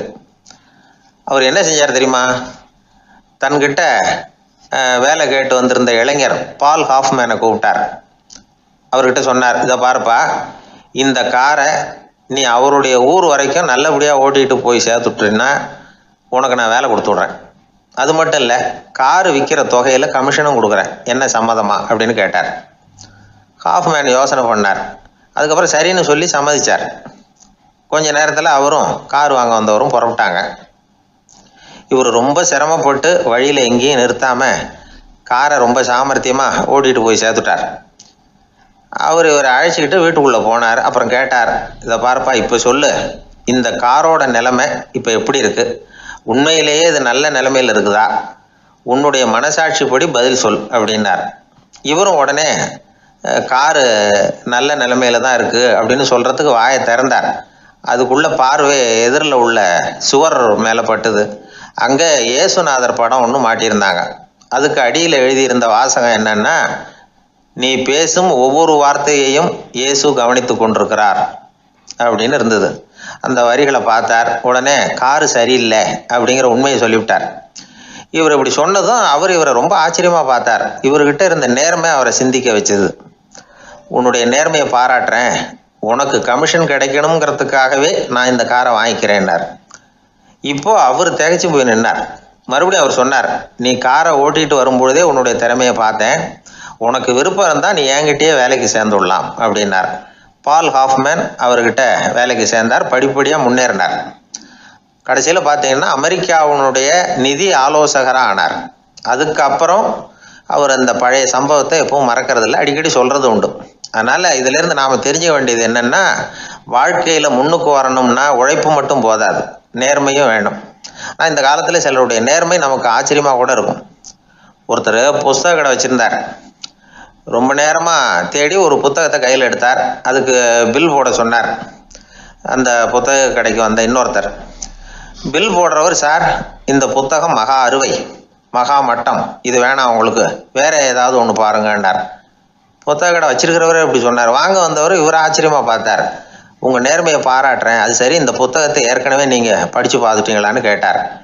அதை படித்து வேற பார்க்கணுமான்னார். அப்புறம் எப்படி இது மகா மட்டம்னு சொல்கிறீங்க அப்படின்னார். அதை எழுதினவனே நான் தான் சார் அப்படின்னார் அவர். இது ஒரு விதமான நேர்மை, நேர்மையை ஒத்துக்கிறது. எப்படி இருந்தாலும் வாழ்க்கையில் உழைப்பும் நேர்மையும் உயர்வதற்கு வழிகள். உழைப்பை விட நேர்மை முக்கியம் அப்படிங்கிறத புரிந்து கொண்டால் வாழ்க்கையில் வெற்றி நிச்சயம். ஒரு பூங்கா, அங்கே ஒருத்தர் நின்றுட்டு இருக்கிறார். நின்றுக்கிட்டே ஏதோ ஆழ்ந்த யோசனையில் இருக்கிறார். அந்த பக்கமாக இன்னொருத்தர் வந்தார். இவரை கவனித்தார். என்ன யோசனைன்னு கேட்டார். எப்படி எழுந்திருக்கிறதுன்னு யோசனை பண்ணிகிட்டு இருக்கிறேன்னாரு அவர். கேட்டவருக்கு ஒரு மாதிரி ஆயிட்டுது. ஏற்கனவே நின்றுக்கிட்டு இருக்கிற ஒருத்தர் எப்படி எழுந்திரிச்சு நிற்கிறதுன்னு யோசிக்கிறாருன்னா அது ஆச்சரியம் தானே. அதுக்கப்புறம் இவர் யோசிக்க ஆரம்பித்தார், என்ன இவர் இப்படி பேசுகிறாரு அப்படின்னு. கீழே விழுந்தால் தானே எழுந்திரிச்சு நிற்க முடியும். அதனால் எழுந்திரிக்கணும்னு நினைக்கிறவங்க முதல்ல கீழே விழணும். இவர் முதல்ல கீழே விழணும், அதுக்கப்புறம் தான் எழுந்திருக்கிறது எப்படின்னு சிந்திக்க முடியும். இந்த உலகத்தில் எல்லாருமே கீழே விழுந்து எழுந்தவர்கள் தான். இப்போ இந்த குழந்தை பருவத்தில் கீழே விழாமல் நடைபயில கற்றுக்கிட்டவங்க யாராவது உண்டா? சின்ன வயசில் ஒரு தடவை கூட கீழே விழலை சார், அப்படியே பிறந்தார் வளர்ந்தார் பெரியவர் ஆயிட்டார் அப்படின்னு யாரையும் சொல்ல முடியாது. அதனால் மனுஷங்கிறவன் விழுந்து புரண்டு எழுந்து தான் நடக்க கற்றுக்கிறான். ஒரு உண்மையை நாம் எல்லாரும் புரிஞ்சுக்கணும். இந்த உலகத்தில் தவறு செய்யாத மனிதர்களே யாரும் கிடையாது. அப்படி இருக்கிறப்போ எப்போதாவது நாம் தவறு பண்ணிவிட்டோம்னா அதுக்காக மனசு உடஞ்சி போயிடக்கூடாது, வாழ்க்கையில் வெறுப்பு வந்துடக்கூடாது. ஒரு தவறு நடந்துவிட்டுதா அதுக்காக மனசு உடஞ்சி போடாதீங்க, அதை ஒரு பாடமாக எடுத்துக்கங்க. அதே தவறு மறுபடியும் நடக்காமல் வேணும்னா பார்த்துக்கலாம், அது போதும். தடைக்கல்ல படிக்கல்லாம் மாற்றிக்கணும், இதுதான் இதில் முக்கியம். ஒரு அலுவலகம், அங்கே ஒரு அதிகாரி, அவர் உயர்ந்த பதவியில் இருந்தார், சிறந்த நிர்வாகின்னு பேர் வாங்கினவர். அவர் தனக்கு கீழே வேலை செய்கிறவங்க கிட்டெல்லாம் சொல்லுவாராம், இந்த நிறுவனத்தில் நீங்கள் எத்தனை தடவை வேணும்னாலும் தவறுகள் செய்யலாம், ஆனால் ஒரே விஷயம் என்னென்னா ஒரே தவறை மறுபடியும் செய்யக்கூடாது, அது முக்கியம் அப்படின்பாராம். இதை மேம்போக்காக பார்த்தா அவர் ஏதோ தன்னுடைய ஊழியர்களை தவறு செய்ய தூண்டுறது மாதிரி தெரியும். ஆனால் உண்மை அப்படி இல்லை. இன்றைக்கி என்ன நடக்குது தெரியுமா? அநேகமாக எல்லா மனிதர்களுமே ஒரே தவறை தான் மறுபடியும் மறுபடியும் செய்கிறாங்க. விளையாட்டு வீரர்கள் ஒரே மாதிரியான தவறுகளை திரும்ப திரும்ப செய்கிறது உண்டு. கணக்கு எழுதுகிறவங்கள பாருங்கள், ஒரே தப்பை மறுபடியும் மறுபடியும் செய்வாங்க. அலுவலகம் வருகிறவர்களை கவனிங்க, ஒரு நாள் தாமதமாக வந்தால் பரவாயில்ல, தினமும் தாமதமாக வருவாங்க. இது மாதிரி செய்த தவறையே திரும்ப திரும்ப செய்கிறதுக்கு என்ன காரணம் அப்படின்னா சோம்பல், ஞாபக மறதி, கவனக்குறைவு, தன்னுடைய திறமை பேரில் அளவுக்கு மீறிய நம்பிக்கை, இப்படி இதில் ஏதாவது ஒரு காரணமாக இருக்கலாம் அப்படிங்கிறாங்க இது பற்றி ஆய்வு செய்கிற வல்லுநர்கள். ஒரு தடவை செஞ்ச தவிர மறுபடியும் செய்கிறது இல்லைன்னு முடிவு செஞ்சுக்கிட்டு அதை செயல்படுத்த கற்றுக்கணும், அது போதும், வாழ்க்கை வெற்றிகரமாக அமையும் அப்படிங்கிறாங்க அந்த அனுபவசாலிகள். அதனால் வெற்றிகரமாக வாழ்க்கையில் நடைபோட விரும்பும் இளைஞர்கள் தவிர்க்க வேண்டியது என்னென்னா, முதல்ல சோம்பலை தவிருங்கள், சுறுசுறுப்பாக இயங்குங்கள் அப்படிங்கிறது அவங்க அறிவுரை. ரெண்டாவது ஞாபக மறதி, எந்த செயல்லையும் ஈடுபாடு வேணும், அக்கறை வேணும். மூணாவது கவனக்குறைவு, எதையும் அலட்சியப்படுத்தக்கூடாது. நாலாவது என்னால் முடியாதது எதுவுமே கிடையாது அப்படிங்கிற அளவுக்கு மீறிய நம்பிக்கை, அது ஆபத்தில் கொண்டு போய் விட்டுரும். அதனால் முதல் தவறு உங்களுக்கு ஒரு பாடமாக அமையணும். ஒரு மனிதர் அவர் தன்னுடைய 2 காதுலையும் கட்டு போட்டுக்கிட்டு வந்தார். அவருடைய நண்பர் அதை கவனிச்சுட்டார். என்ன சார் ஆச்சு, 2 காதுலையும் கட்டு போட்டிருக்கீங்களே அப்படின்னு விசாரித்தார். ஒன்றுமில்லை சார், வீட்டில் ரொம்ப ஆர்வமாக டிவியில் கிரிக்கெட் மேட்ச் பார்த்துக்கிட்டு இருந்தேன். அப்போது என்னுடைய மனைவி துணிகளுக்கு அயர்ன் பண்ணிகிட்டு இருந்தாங்க. அயர்ன் பாக்ஸை அப்படியே வச்சுட்டு அடுப்பங்கரைக்கு போயிட்டாங்க. அந்த சமயம் பார்த்து டெலிஃபோன் பண்ணி அடிச்சுது. அவசரமாக ஓடி போய் அதை எடுத்து காதில் வச்சேன். அப்போ தான் தெரியும் அது அயர்ன் பாக்ஸுங்கிற விஷயம். சூடாக இருந்ததா, சுட்டு விட்டுது அப்படின்னார். ஒரு காது சரி சார், 2 காதும் ஏன் அப்படி ஆச்சு அப்படின்னு கேட்டார். அதே ஆள் மறுபடியும் ஃபோன் பண்ணா சார் அப்படின்னார் இவர் எவ்வளோ தூரம் யோசிச்சிருப்பார் பாருங்க. அதனால் ஒரு தவறு மறுபடியும் நடக்கக்கூடாது, முதல் தவறு உங்களுக்கு ஒரு பாடமாக அமையட்டும் அப்படிங்கிறது தான் இதிலிருந்து நாம் தெரிந்து கொள்ள வேண்டிய